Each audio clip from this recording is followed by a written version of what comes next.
Hai sahabat Bawaslu, setelah kemarin saya berkunjung ke Kabupaten Pemalang untuk menilik langsung indeks kerawanan pemilu yang terjadi di sana, dan malam hari ini saya sudah tiba di Kabupaten Sukoharjo, dan besok saya akan berbincang dengan jajaran Bawaslu Kabupaten Sukoharjo untuk membahas tentang kerawanan pemilu yang terjadi di kabupaten ini. Seperti apa perbincangannya? Simak lengkapnya hanya di Ngobras.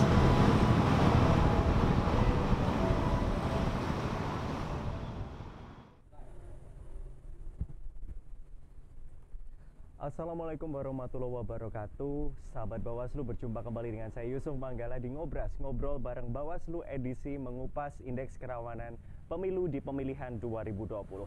Kemarin saya berkunjung di Bawaslu Kabupaten Pemalang untuk mengupas tuntas indeks kerawanan yang terjadi di Kabupaten Pemalang. Nah, seperti biasa saya masih tetap terus akan jalan-jalan ke kabupaten kota untuk menelisik bagaimana indeks kerawanan yang terjadi di masing-masing kabupaten kota. Dan saat ini saya sudah berada di Bawaslu Kabupaten Sukoharjo. Tetapi ada yang spesial. Jika biasanya Ngobras ini ada di dalam situasi kantor, di indoor, tetapi seperti yang sahabat Bawaslu lihat, saat ini saya berada di outdoor di tempat yang sangat unik sekali.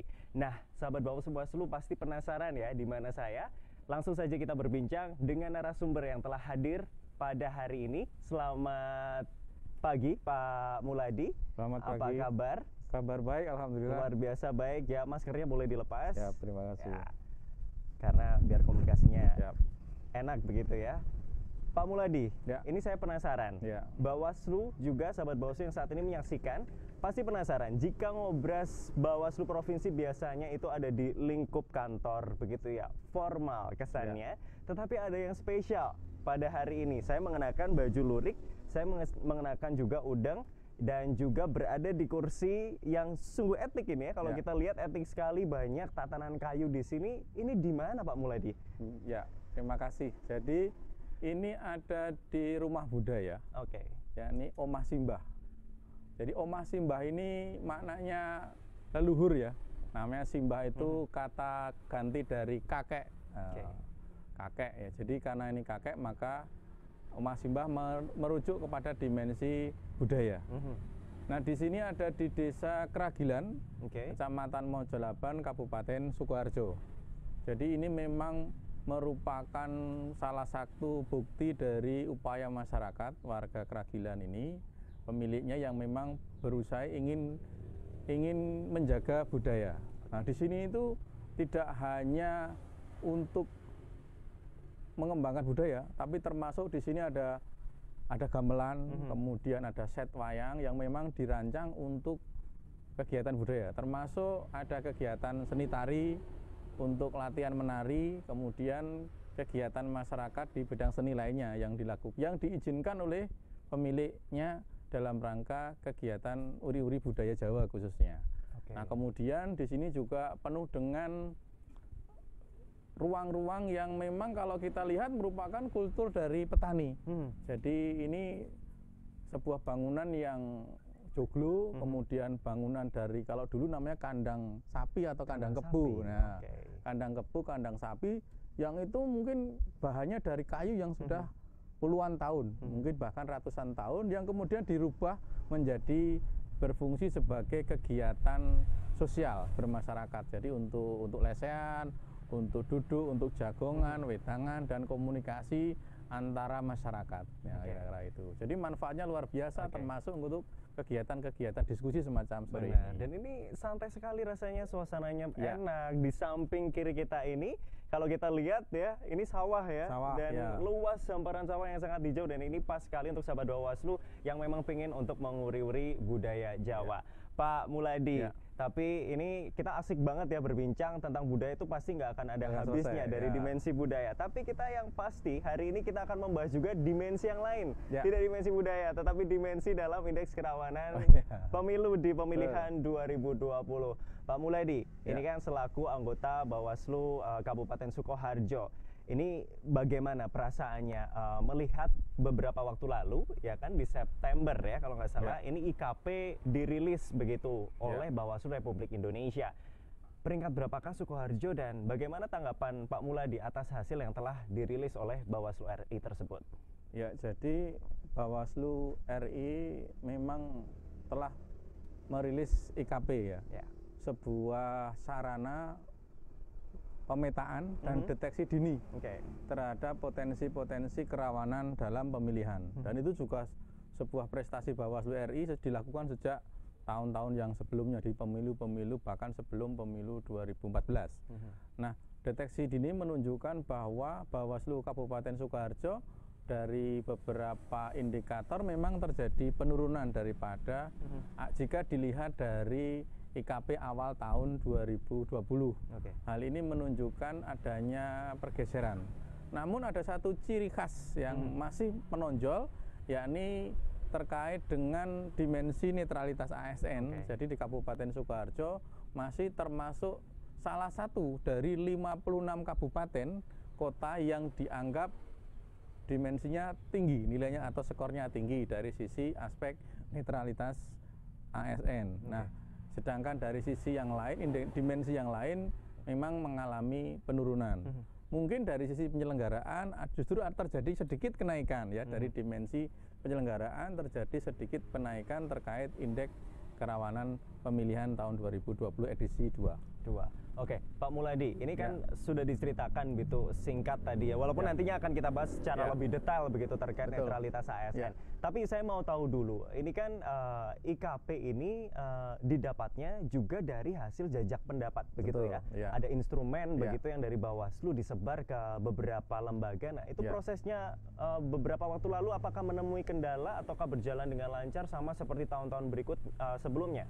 Secara teknis kami punya koordinasi yang baik dengan KPU, kemudian media dan kepolisian dalam hal pengisian instrumen ya. Instrumen. Jadi secara teknis tidak ada cukup banyak kendala. Mungkin yang menjadi kendala teknis adalah butuh waktu untuk mencari bukti-bukti pendukung terhadap beberapa indeks yang kita anggap memang telah terjadi atau ada di dalam Kabupaten Sukoharjo. Apakah itu terkait dengan misalnya data tertentu yang itu disebutkan oleh para pihak lain terjadi, misalnya ada pemberitaan tentang persoalan data pemilih misalnya. Nah, itu kan perlu waktu lah kira-kira untuk mencari. Tapi alhamdulillah dalam waktu yang disediakan oleh Bawaslu kita cukup dapat memenuhi kebutuhan tersebut. Oke, sejauh ini berjalan lancar Sejauh begitu ini ya, ada berjalan lembaga dengan yang lancar. memang dilakukan koordinasi, diantaranya tadi KPU, ada kepolisian juga dan media juga dengan bersedia begitu untuk mengisi instrumen yang telah diberikan. Pak Muladi, ini kalau saya lihat kan memang dalam IKP ini kan ada dimensi dan isu begitu ya. Skor 80,5 ini seperti hak pilih di isu strategis, kemudian netralitas ASN pada skor 88. Ini cukup bisa dikatakan tinggi begitu ya. Kalau hak pilih ini di peringkat pertama, kemudian netralitas ASN peringkat kedua, bersaing dengan Pemalang walaupun nilainya sama begitu 88. Dan ini sepertinya sebetulnya apa sih sebenarnya kejadian yang mendasari sehingga ini nilainya bisa dikategorikan tinggi begitu? Ada peristiwa-peristiwa unik, kejadian yang menarik memang sebelum-sebelumnya 5 tahun sebelumnya yang akhirnya membuat IKP di dimensi dan juga isu ini menjadi tinggi begitu. Ya. Terkait isu IKP yang pertama terkait dengan data pemilih, ini memang isu yang berkelanjutan. Jadi sejak pemilu sebelumnya itu memang telah terjadi beberapa problem teknis terkait data pemilih, termasuk juga mungkin dalam pemilu 2019 yang lalu ya. Bahkan dalam pemilu yang lalu ada masyarakat bahkan partai politik yang ikut berpartisipasi ikut berpartisipasi menyuarakan problematika data pemilih, termasuk dalam Pilkada 2020 ini juga ada dari tim paslon yang juga mengungkapkan belum efektifnya kondisi dari DPT. Jadi ada paslon yang menyampaikan masukan kepada KPU terkait data pemilih.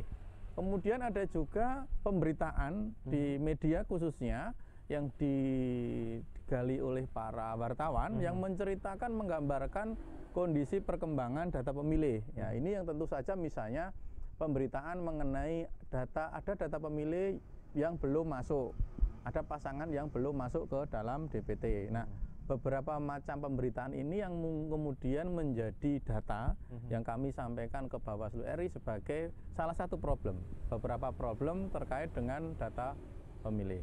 Nah, ini yang kemudian menjadi faktor mengapa kemudian skor kita terkait data pemilih itu menjadi tinggi. Hal ini menunjukkan apa? Menunjukkan tingkat kedewasaan masyarakat di dalam proses ikut dalam pemilihan. Jadi masyarakat, partai politik, tim paslon memiliki perhatian yang sama terhadap situasi pemilihan, termasuk perhatian terhadap data pemilih. Mengapa kemudian banyak data dan pemberitaan? Itu kan menunjukkan bahwa partisipasi masyarakat di dalam melihat data pemilih ini memang kemudian menjadi salah satu indikator yang menjadi perhatian kita semua. Tujuannya sama, agar memastikan bahwa data pemilih yang disajikan oleh KPU itu merupakan data-data yang betul-betul clear, data-data yang memang sesuai dengan kebutuhan masyarakat, kira-kira begitu. Oke, problematika ini, hak pemilih ini memang sudah sering terjadi begitu dari tahun Pilkada 2015, Pilgub, kemudian pemilu hingga sekarang begitu yang akhirnya juga ini bergejolak menyebabkan nilainya itu tinggi begitu. Tapi saya menarik sekali yang dikatakan Pak Muladi tadi, berarti ada antusiasme dari pemilih sendiri dan juga partai politik gitu ya, bahwa dia respect atau peduli bahwa memperhatikan hak pilihnya. Nah, berarti dari segi Bawaslu juga sudah melakukan pengawasan yang detail begitu dalam hal itu ya. Ada upaya ke sana ya. Oke, Pak Muladi, ini tadi terkait hak pemilih sudah terjawab gitu, sahabat Bawaslu. Kemudian untuk terkait netralitas ASN ini dikatakan skornya 88, tinggi. Karena kalau misalkan sahabat Bawaslu juga menyimak begitu main sosial media, ini memang realita yang terjadi seperti itu, Pak Muladi ya. Kita melihat di Twitter dan kita melihat di media ini sangat gencar sekali pemberitaan tentang netralitas ASN yang ada di Kabupaten Sukoharjo. Apa sih sebenarnya peristiwanya, kejadiannya seperti apa itu sahabat Bawaslu pengen tahu? Jadi kalau netralitas ASN ini memang di Kabupaten Sukoharjo dalam pengalaman saya karena saya penyelenggara pemilu sejak tahun 2012. Jadi saya mengalami pemilu Gubernur 2013, Pileg Pilpres 2014, pemilihan Bupati 2016 dan 2015-16 dan kemudian Pilgub dan Pileg Pilpres ini kita melihat bahwa problem ASN di Kabupaten Sukoharjo selalu mengemuka. Mengapa? Karena memang ASN ini memiliki peran yang sangat besar terhadap upaya-upaya untuk mempengaruhi pemilih. Dalam hari ini mendorong agar menggunakan hak pilihnya mendukung paslon tertentu yang didukung oleh ASN tersebut. Nah, ini memang menjadi satu persoalan. Nah, bahkan di tahun 2020 ini sesungguhnya kami sudah menyampaikan laporan ya kepada Komisi ASN dan itu tidak tanggung-tanggung. Jadi para pihak yang kita anggap tidak netral itu mulai dari pejabat eselon 1, eselon 2, eselon 3 semua pernah ada yang kita laporkan. Saya tidak perlu menyebut, tetapi setingkat mulai dari sekda, kepala dinas, camat, kemudian guru, kemudian kepala sekolah. Jadi para ketua bidang, jadi hampir semua jabatan struktural di Kabupaten Sukoharjo di tahun 2020 ini terjadi. Bahkan di tahun-tahun 2012 kami juga melaporkan kepala dinas, subdinas kecamatan, kepala dinas, camat juga dalam proses yang sama. Perbedaannya sekarang adalah kalau dulu bersifat recommended, kalau hari ini cenderung karena Komisi ASN sudah efektif menjalankan fungsinya, maka proses rekomendasi kami kepada Komisi ASN menjadi lebih lancar. Karena apa? Karena setelah kita laporkan kepada Komisi ASN menilai dan kemudian Komisi ASN memberikan rekomendasi atau putusan apakah seorang ASN berdasarkan laporan kami dianggap bersalah melanggar etik atau tidak. Jadi lebih cepat prosesnya daripada periode-periode yang dulu, karena dulu masih melibatkan inspektorat dan seterusnya. Itu yang terjadi di Kabupaten Sukoharjo. Dan hari ini dalam tahapan pilkada hari ini pun kami sedang memproses ya Jadi berarti sedang memproses ya, di dalam dialog hari ini pun kami tadi pagi sudah pleno terakhir untuk memutuskan ada satu lagi kepala sekolah yang kita kirim rekomendasi ke Komisi ASN dan masih ada juga dalam proses setelah dilaporkan oleh masyarakat. Jadi meskipun kami sudah melakukan penindakan, tetap saja masih ada beberapa ASN yang masih ya istilahnya itu mencoba untuk bersikap tidak netral. Oke. Nah, ini memang satu problem yang kita rasakan di Kabupaten Sukoharjo. Oke, dan peristiwa ini secara beruntut ini sering terjadinya ketidaknetralitasan ASN ini apakah juga terjadi memang sejak dari 2015 berangsur-angsur hingga saat ini, Pak? Ya, secara faktual semacam itu. Jadi problemnya hanya masalah pembuktian, kemudian saksi. Kalau dulu karena belum eranya IT, ya teknologi informasi, maka pembuktiannya lebih sulit. Kalau sekarang karena sudah eranya teknologi informasi, orang dengan gampang merekam, memfoto, memvideo dengan handphone, ya itu memudahkan pembuktian sehingga lebih gampang dibuktikan, dilaporkan atas sebuah pelanggaran ASN. Kalau dulu mungkin agak kesulitan karena butuh saksi orang. Kalau sekarang dengan media sosial, apalagi ada ASN yang kemudian secara atraktif melakukan tindakan, simbol tertentu, gerak tertentu, ucapan tertentu, dia tidak sadar misalnya, kemudian difoto orang lain, direkam video orang lain, kemudian diupload di media sosial dari penonton sebetulnya. Nah, kemudian dari penonton ketahui bahwa peserta yang ikut kegiatan dukung-mendukung ini ternyata adalah ASN. Nah, itu terjadi di Kecamatan Bendosari misalnya. Itu ada camat dan sekretaris camat yang dilaporkan berdasarkan media sosial. Nah, itu contoh bagaimana problem dari bagaimana mencari data pendukung pelanggaran ASN di masa lalu lebih sulit daripada sekarang. Kalau sekarang lebih mudah untuk dicari. Meskipun memang ya sesungguhnya masih mungkin dalam ibarat gunung es ya. Jadi yang dilaporkan atau teridentifikasi itu mungkin baru sebagian kecil yang terlihat di permukaan dari sebagian ASN, kira-kira begitu. Ya, Pak Muladi, ini menarik. Tadi disinggung karena saat ini lebih modern, begitu ya, pemanfaatan IT itu semakin lebih canggih, begitu. Tentunya sahabat Bawaslu pun juga, Pak Muladi juga melihat situasi kondisi yang terjadi di Twitter nih, yang lebih kita soroti di Twitter. Ini banyak sekali peristiwa juga banyak tag mention begitu ke Bawaslu Kabupaten Sukoharjo terkait tidak netralitasnya ASN.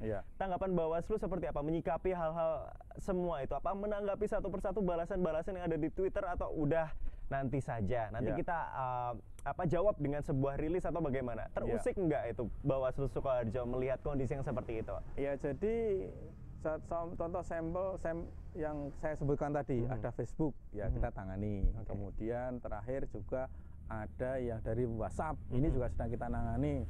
Dari grup WhatsApp kita tangani ya. Kemudian ada juga yang dari Twitter ya. Tapi kemudian problem utama di Twitter adalah alat bukti. Dulu sebelumnya juga ada di kegiatan pramuka misalnya di Twitter juga muncul, di Facebook juga muncul.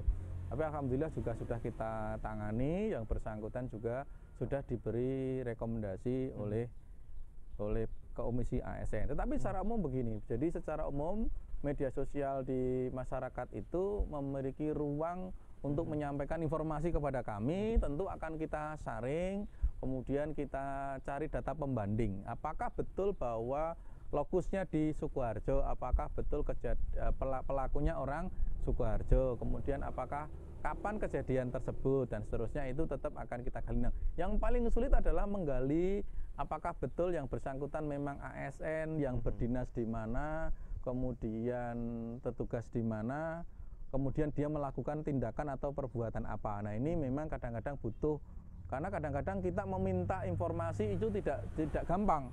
Contoh paling simpel, kita sedang melakukan klarifikasi dugaan pelanggaran ASN kepala sekolah. Kita tidak sedemikian mudah meminta kepada pemerintahan begitu untuk mendapatkan data diri para kepala sekolah misalnya. Ya, kita harus pakai cara lain.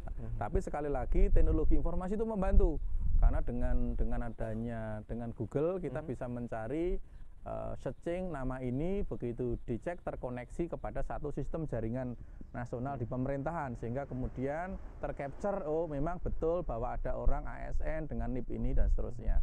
Kalau di masa lalu kan tidak bisa mencari tidak pembuktian siapa, apakah betul yang bersangkutan kepala sekolah, apakah betul ASN. Nah itu kalau tidak ada saksi, alat bukti tidak bisa diterapkan. Tapi kalau sekarang dengan adanya teknologi dan semua orang terdaftar di server utama, apakah di BKN, apakah di kementerian, apakah di Pemda, itu alhamdulillah memudahkan, termasuk dengan memverifikasi foto atau gambar. Misalnya kalau ada ASN yang di capture di sebuah medsos, ya, kemudian kita bandingkan dengan foto yang ada di dalam struktur pemerintahan secara resmi, atau struktur kepala sekolah, atau struktur sekolah, atau struktur dalam pemerintah daerah. Apakah memang betul namanya sama, gambarnya sama? Kalau masih kurang, biasanya kita meminta orang lain untuk melakukan uji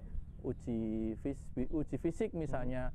Datang ke sekolah tersebut, kemudian memfoto bagian struktur, ajak selfie pihak lain, kemudian dari itu kan ada kesamaan foto dengan Facebook atau Twitter yang muncul.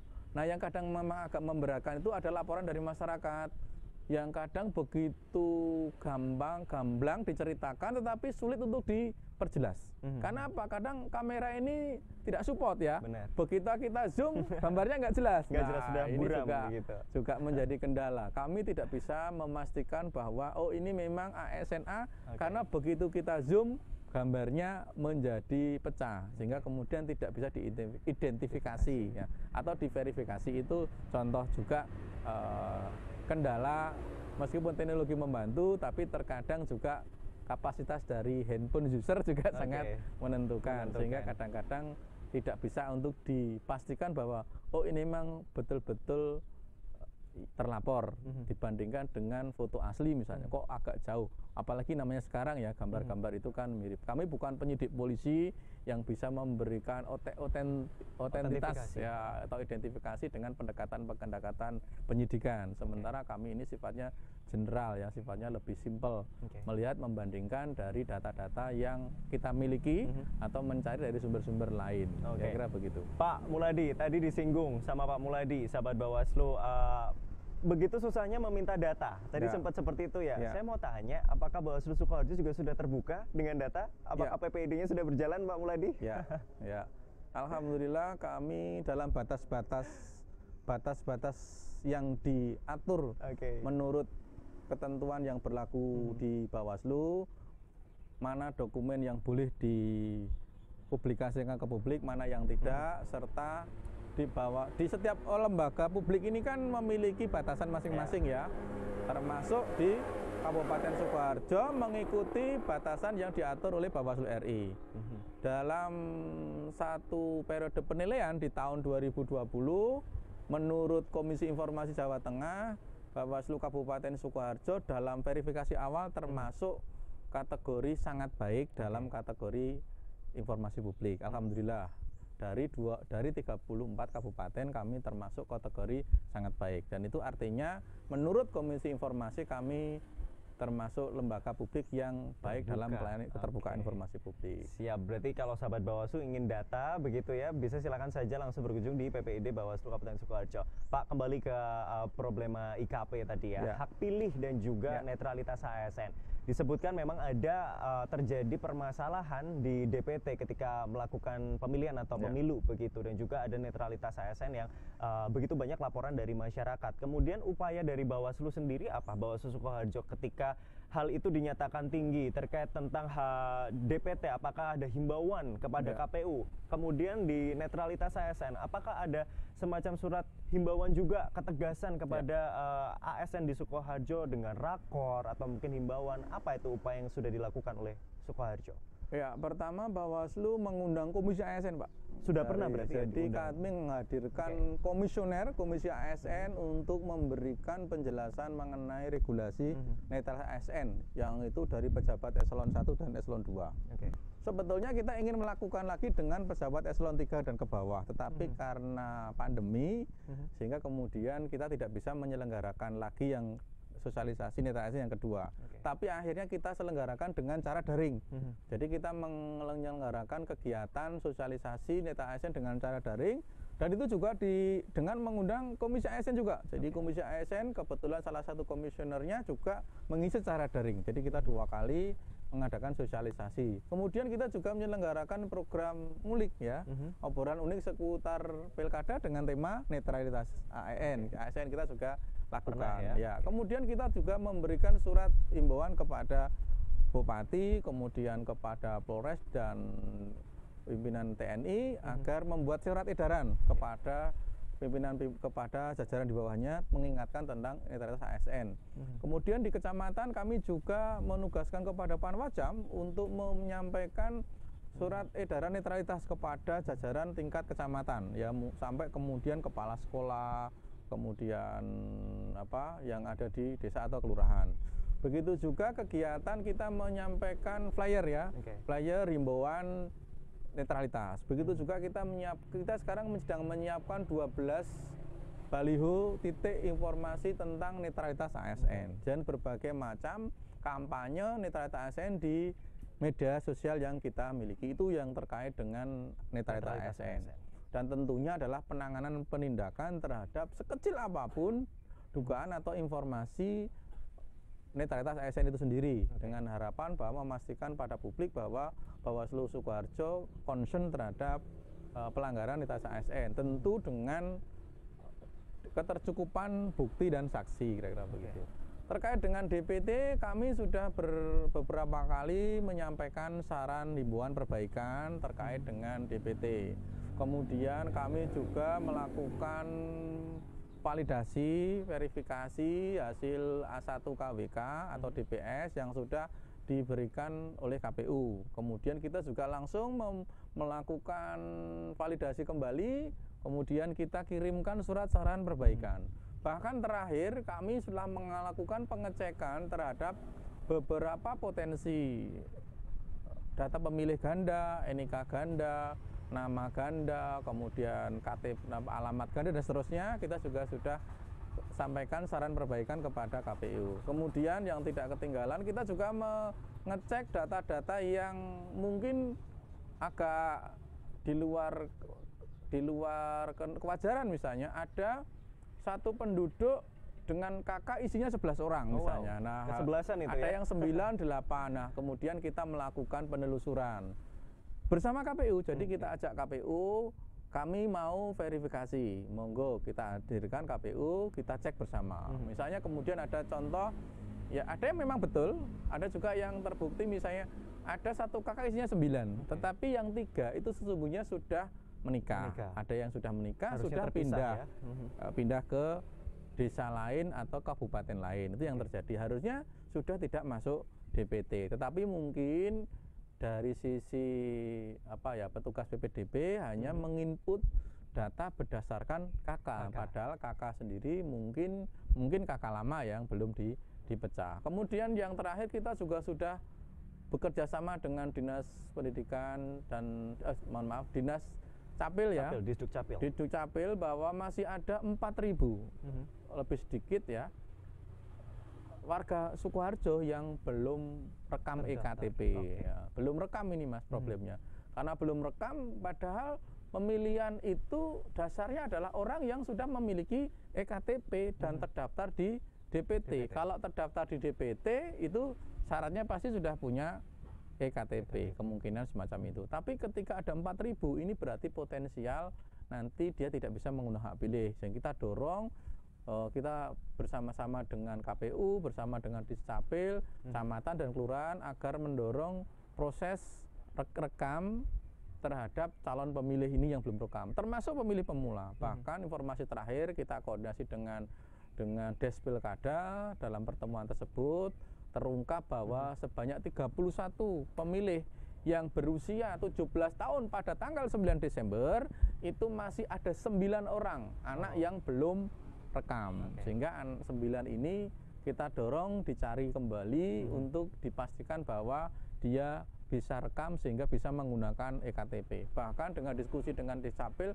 Capil itu siap pada tanggal 9 Desember meskipun itu libur, ada jadwal piket yang memberikan KTP kepada 31 anak yang berusia 17 tahun pada saat pencoblosan. Contohnya sampai inovasinya itu seperti itu ya, begitu ya Pak. Pembicaraan, diskusi agar data pemilih ini menjadi termutakhir kita lakukan hal yang demikian. Oke, Untuk artinya memastikan data pemilih. semua upaya sudah ditempuh Ya. begitu ya oleh Bawaslu, baik bagaimana meredam netralitas ASN dan Ya. juga permasalahan DPT, dan koordinasi pun terus dilakukan begitu Ya. oleh Bawaslu Kabupaten Sukoharjo. Pak Muladi, ini nggak terasa sudah cukup panjang kita berdiskusi di sini, Ya. dan ini santai banget memang untuk berbincang begitu kita Suasananya mendengarkan ya, suasana ada traktor berjalan, ada kemudian ada Suasana ayam pedesaan. Ya, sekali begitu. betul. Pak Muladi, terakhir Ya. apa ini langkah-langkah strategis yang mungkin dilakukan melihat IKP yang sudah dirilis Betul. begitu paling update ini, dan harapannya untuk Pilkada 2020? Ya, karena IKP itu adalah mekanisme deteksi dini indeks kerawanan, maka kita mensosialisasikan kepada publik, memberi informasi kepada publik, ada hal-hal yang memang perlu kita bersama sikapi ya, termasuk bersama-sama kita untuk menjaga agar pemilu ini bermartabat, maka kita mendorong agar ASN ini menjadi lebih netral. Artinya kami akan meningkatkan ya upaya-upaya pencegahan ya kepada ASN, meningkatkan pola-pola komunikasi dengan semua pihak agar ASN ini semuanya bisa netral. Tapi juga kami tidak akan lupa untuk melakukan penindakan sejauh terdapat ASN yang melanggar netralitas ASN. Begitu juga terhadap data pemilih, karena memang tujuannya memastikan bahwa pemilih yang memang memenuhi syarat menggunakan hak pilihnya, yang tidak memenuhi syarat tidak bisa menggunakan hak pilihnya. Maka kewajiban bagi kami Bawaslu selalu melakukan pendataan, kemudian evaluasi, memverifikasi data DPS. Setelah DPS selesai, ada proses DPS HP, kemudian menghasilkan DPT. DPT pun nanti insya Allah akan kami cek kembali, verifikasi ulang untuk memastikan bahwa data yang terakhir itu merupakan data yang paling mutakhir atau data yang paling bisa paling murni lah kira-kira gitu. Meskipun kita paham bahwa data pemilih penduduk itu mengalami perpindahan, mengalami migrasi, kemudian juga mengalami perubahan karena ada yang mungkin ada yang meninggal, misalnya ada yang berubah status menjadi pensiunan, ada pemilih baru karena dia sudah berusia 17 tahun dan berhak memilih, atau tiba-tiba ada anak usia 16 tahun sudah menikah yang kemudian itu memiliki hak pilih padahal secara usia mungkin belum. Nah, hal-hal semacam ini menjadi concern dari Bawaslu Kabupaten Sukoharjo untuk fokus memutakhirkan data pemilih agar pemilihan kepala daerah di Kabupaten Sukoharjo bisa berlangsung dengan bermartabat dan berkeadilan bagi paslon maupun bagi pemilih. Saya kira begitu. Oke, terima kasih Pak Muladi. Siap. Sukses untuk pemilihan nanti di tahun 2020, dan yang pasti Pak Muladi nggak bisa bekerja sendiri. Kita mengajak pemuda-pemudi Sukoharjo untuk mendaftarkan diri sebagai pengawas tempat pemungutan suara yang Ya, saat ini juga masih berlangsung dilaksanakan. Bawaslu Sukoharjo pun juga membuka begitu ya. Sampai sekarang ada updating data berapa Pak kira-kira yang sudah mendaftar? Kalau di Bawaslu Kabupaten Sukoharjo masih belum banyak ya, jadi masih di bawah 100 sampai dengan hari ini. Oke, maka itu sahabat Bawaslu di seluruh Sukoharjo, segera daftarkan diri Anda menjadi PTPS. Pak Muladi, terima kasih atas waktunya. Kita telah Sama-sama. berbincang-bincang di sini, memberikan wawasan terkait IKP yang ada di Kabupaten Sukoharjo. Terima kasih, sukses untuk setiap inovasi-inovasinya, kinerja-kinerja Bawaslu ke depan. Dan tentunya terima kasih kepada Oma Simbah, Sanggar Seni dan Budaya Jawa yang telah memberikan waktu dan tempatnya untuk kita bisa berbincang di sini. Sekian dari saya, Yusuf Manggala, sahabat Bawaslu. Kita berbincang kembali di Ngobras Ngobrol bareng Bawaslu edisi selanjutnya. Sampai jumpa, salam awas.